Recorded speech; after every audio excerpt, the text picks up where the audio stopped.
Hello guys, welcome back to the channel. In this today's video, I'm going to show you how you can find the stripped suit dove bird in Heartopia game Dreamlight Cinematic Festival event update.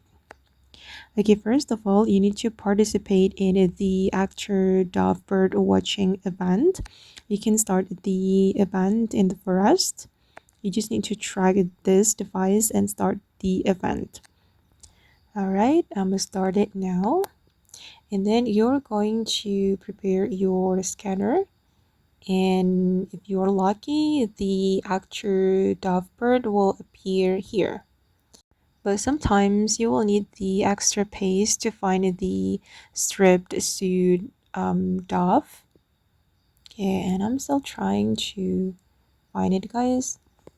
Basically this event will give you more chance to meet the stripped suit dovebird.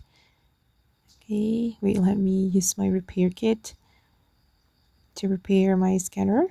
Okay, and this is how the stripped suit dove looks like. Okay, finally I can capture this bird. Okay guys, and that's how you can find the stripped suit actor dove in Heartopia game Dreamlight Cinematic Festival event. I hope this video will be useful for you. Thank you so much for watching, and bye.